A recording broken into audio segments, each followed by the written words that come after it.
భగవంతుడు తలుచుకుంటే అన్ని భయాల నుంచి మనని దూరం చేయగలడు. పిల్లి అరిస్తే భయపడేవాడిని పులిని భయపెట్టే విధంగా తయారు చేయగలడు. అమ్మవారు అంత గొప్పది. సర్వాపద్వినివారిణి, జన్మజరా మృత్యుభయ సంహారిణి. భగవద్భక్తి అంత గొప్పది. అంచేత రకరకాల భయాలు ఆవహిస్తున్న వాళ్ళు నిరంతరం భగవంతుడిని మనస్సులో స్మరించడం మంచిది. నా స్వభావంలో ఆ మార్పు గమనించి నేను అమ్మవారి పట్ల కృతజ్ఞతగా ఈ పద్యం చెప్పాను. నేనట ధైర్యశాలినట, నీవు వినను మరి నవ్వుకోవి. చాలామంది వేళ మీకు చాలా ధైర్యం అండి, ఎంతో నిక్కచ్చిగా మాట్లాడుతున్నారండి, కొండ బద్దలు కొట్టేస్తున్నారండి, అసలు మిమ్మల్ని ఎవరూ ఏమీ అనట్లేదండి అని అడుగుతూ ఉంటే నేను కాదు అమ్మవారు నవ్వుకుంటుంది. ఒకప్పుడు వీడి సంగతి ఏమిటో మీకు తెలుసా అని. అందుకే నీవు వినను మరి నవ్వుకోవే అన్నాను. అప్పుడే కాదు ఇప్పుడు కూడా. దేవి నను బ్రోవు మంచు పెదవిన్ వణకించడి అక్షరం మూలన్ నేను వేడుకొన్న కరుణించిన లక్షల రక్షణ క్షణాలు. రకరకాల ఆపదలు చుట్టుముట్టినప్పుడు, భయం కలిగినప్పుడు, అనవసరంగానే భయం కలిగినప్పుడు అమ్మా కాపాడమ్మా, అమ్మా కాపాడమ్మా అని చెక్క బొమ్మని అమ్మవారిగా భావించి నీ ముందు వణికిపోతున్న పెదవులతో నిన్ను వేడుకున్నటువంటి క్షణాలు, నువ్వు నన్ను కాపాడిన క్షణాలు నాకు బాగా గుర్తున్నాయమ్మా. లక్షల రక్షణ క్షణాలు అవి. ఈ నరమాతృడైన బలహీనుడు తానెటు విస్మరించడి. నేను కేవలం మానవ మాతృణ్ణి, బలహీనుణ్ణి. నువ్వు నన్ను రక్షించినటువంటి క్షణాలు నేను మర్చిపోతానా అన్నాను. ఏ భక్తుడైనా ఇలాగే అంటాడు. మన జీవితంలో రక్షణలన్నీ మన వల్లే కలుగుతాయనుకోవడం, మనమేదో పెద్ద ప్రతాపాన ప్రదర్శిస్తామనుకోవడం పరమ అజ్ఞానం. దైవానుగ్రహం లేకుండా ఏదీ జరగదు. అయితే ఆ దైవానుగ్రహం మన మీద ప్రసరించాలంటే మన ప్రార్థన, మన ప్రయత్నమే ముఖ్యం. లేకుండా అది దానంతరం అది వచ్చి పడుతుంది దైవానుగ్రహం అనుకోవడం ఎంత అజ్ఞానం అంటే అంత అజ్ఞానం. అలాగే ప్రయత్నం వల్లనే అన్నీ జరుగుతాయి అనుకోవడం కూడా అంతే అజ్ఞానం. ఈ రెండూ అజ్ఞానాలే. ప్రయత్నం వల్లనే అన్నీ అయిపోతాయి, ఎవరో అనుగ్రహించవలసిన అవసరం లేదు అనడము అజ్ఞానమే. దైవానుగ్రహం ఏ ప్రయత్నాలు చేయకుండా దానంతరం అది వచ్చి పడుతుంది, నిర్హేతుక జాయమాన కరుణా కటాక్షం ఉండడం భయంకరమైన అజ్ఞానం. నిర్హేతుకమైతే అది కటాక్షమో కాదు, కరుణ కాదు, ఖచ్చితంగా సహేతుకమే. అది కొందరి యందే ప్రసరిస్తుంది, అందరి యందు ప్రసరించదు. ఆ అవసరం భగవంతుడికి లేదు. అలా అయితే ఈ సృష్టే ఉండదు, అసలు మొత్తం మూసేయచ్చు. దాన్ని ఏదో అనుకోకుండా నమ్మేస్తున్నాం కాబట్టి మనం లోకంలో ఎన్నో అన్యాయాలు, ఘోరాలు, నేరాలు జరిగిపోతుంటే దేవుడు ఏం చేస్తున్నాడు. పైగా దేవాలయాల్లోనే జరుగుతున్నాయి, పెద్ద పెద్ద దేవస్థానాల్లోనే జరుగుతున్నాయి, పుణ్యక్షేత్రాల్లోనే జరుగుతున్నాయి అని దేవుడి మీద అపనమ్మకం పెంచుకుంటున్నాం చివరికి, దైవతత్వం తెలియక. అంచేత అనుగ్రహం ప్రసరించడం ఖాయం, కానీ అది ప్రయత్నం ద్వారానే ప్రసరిస్తుంది. దానంతరం అది రాదు. అంచేత మనం ప్రయత్నం చేస్తూనే ఉండాలి. ఆ ప్రయత్నాల్లో ప్రార్థనే ప్రధానం. ఆ ప్రార్థన ఇదిగో ఇలా ఉంటుంది. భయం తగ్గిపోయాక కూడా అలాగే ఉంటుంది. నేనట ధైర్యశాలినట, నీవు వినను మరి నవ్వుకోవే. దేవి నన్ను బ్రోవు మంచు పెదవిన్ వణకించడి అక్షరం మూలన్ నేను వేడుకొన్న కరుణించిన లక్షల రక్షణ క్షణాలు. ఈ నరమాతృడైన బలహీనుడు తానెటు విస్మరించడిన్.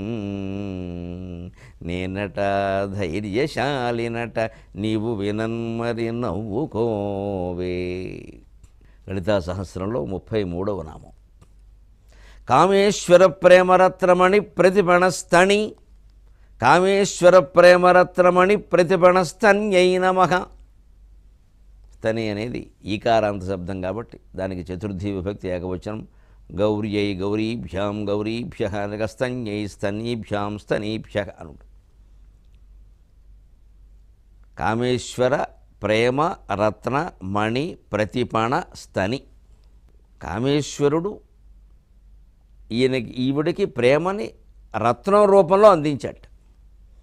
సాధారణంగా మనకు పురాణాల్లో లక్ష్మీనారాయణులు కానీ, శివపార్వతులు కానీ, వాణీహిరణ్య గర్భులు కానీ సరదాకి కాలక్షేపానికి పాచికలు ఆడుతున్నట్టుగా చాలా కథల్లో చెబుతారు. ఎందుకు చెబుతారు? మనం లోకంలో అయితే ఈ పాచికలు, పేకాట ఇవన్నీ దుర్వ్యసనాలుగా గణిస్తాం కదా. పురాణాల్లో ఎందుకంటే వీటి ప్రస్తావనలు తరచుగా ఉంటాయి. వాళ్ళకి అదే పనే. మనకేమో దుర్వ్యసనమే, వాళ్ళకేదో సద్వ్యసనం అవుతుందా? ఈ సృష్టి అంతా ఒక ఆటగా సాగుతోంది, మీరు గమనించండి. ఊరికే కంగారు పడిపోకండి ప్రతిదానికి. అన్నీ నిజమే అనుకుని మాయలో పడకండి. ఇది ఒక ఆట, ఇది ఒక క్రీడ. క్రీడార్థం సృజసి ప్రపంచమఖిలం క్రీడామృగాస్తే జనాహ అన్నారు శివానంద లహరిలో. మనం చూసాం శంకరాచార్య మాట. క్రీడ కోసమే భగవంతుడు ఈ ప్రపంచాన్ని సృష్టించాడు. క్రీడాకారుడు తానే, క్రీడ నడిపించే దర్శకుడు, కోచ్ అంటారే, అది కూడా ఆయనే. కేవలం ఆయన దర్శకుడు, మనమేదో పాత్రధారులు అనుకోవద్దు. ఇక్కడ సూత్రధారుడే పాత్రధారి. సూత్రధారుడికి పాత్రధారికి ఏమీ తేడా లేదు. పాత్రలు కూడా ఆయనే ధరించాడు. నడుస్తున్నది ఒక పెద్ద కళ, క్రీడే కాదు కళ కూడా. అంచేది ఎందుకు అంత కంగారు పడిపోవాలి? అష్టాచెమ్మ ఆడిన తర్వాత, పాచికలు ఆడిన తర్వాత, చదరంగం ఆడిన తర్వాత ఏది ఆడినా సరే కొందరు గెలుస్తారు, కొందరు గెలవరు. కొందరు ముందు గెలుస్తారు, కొందరు తర్వాత గెలుస్తారు. ఏమైంది ఇందులో? అలా తేలిగ్గా తీసుకోమని మనకి చెప్పడం కోసమే దేవుళ్ళ భార్యలు పాచికలు ఆడుతూ ఉంటారు. లేదా అదేం పనండి? ఇంకెంతకంటే చెప్పడానికి ఏం లేదా? ఇక ఆ పాచికలాటల మీద అన్నమాచార్య వంటి మహాభక్తులు చాలా కీర్తనలు కూడా రాశారు. ఈ ఆటలో ఆయన ఒక రత్నం ఇచ్చాట. ఈవిడ దగ్గర రత్నాలు లేవో ఏమిటో కానీ నేను 2 రత్నాలు ఇస్తున్నాను అని తన స్తనయుగ్మాన్ని ఇచ్చిందట. భార్యాభర్తల మధ్యలో ఇది చాలా సరసమైన వ్యవహారం. దీంట్లోనే మనం భౌతికంగానూ శృంగారపరంగానూ కాకుండా ఆధ్యాత్మికంగా ఆలోచించాలి. లేకపోతే మనకు లోతులు తెలియవు, ఒట్టేవో కామభావాలే కలుగుతాయి. అలాంటివి మాత్రమే కలిగేవాళ్ళు అంతవరకే విమర్శ చేసి ఊరుకుంటారు, వారికి అంతకంటే అక్కర్లేదు కాబట్టి.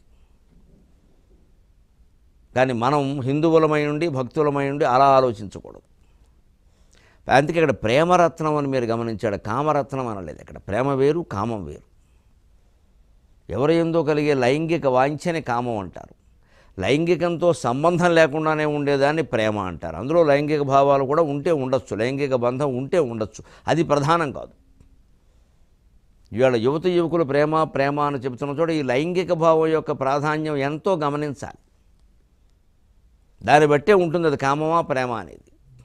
ఈ ప్రేమించానని వెంటబడుతున్నటువంటి యువకుల్లో వాడు శారీరక సంగమానికి తొందరపడుతున్నాడు అంటే ఖచ్చితంగా కామవాంఛ తోచవతలు పారేయాలి. మొగాడు తొందరపడతాడు, తర్వాత వదిలేస్తాడు. ఈలోపు ఆ అమ్మాయిని నమ్మించడం కోసం ఏ సముద్ర తీరానికి తీసుకెళ్ళి పసుపుతాడు కట్టేస్తాడు. లేకపోతే ఇంక ఆలయాలు ఉండనే ఉన్నాయి. ఈ ఆడాళ్ళు మాయలో పడిపోతారు. ఇలాంటి పసుపుతాడు ఎప్పటికే చాలా తాడు కట్టాడు. వాడు పసుపుతాడికి మొలతాడికి భేదమేం లేదు. అంచేత ఆ రత్నం అనేది ప్రేమ, కామేశ్వర ప్రేమరత్నం అన్నాడు. ఆయన కామేశ్వరుడు కావచ్చు, అది కూడా కామకళారూప పరశివవాచకం, సదాశివవాచకం.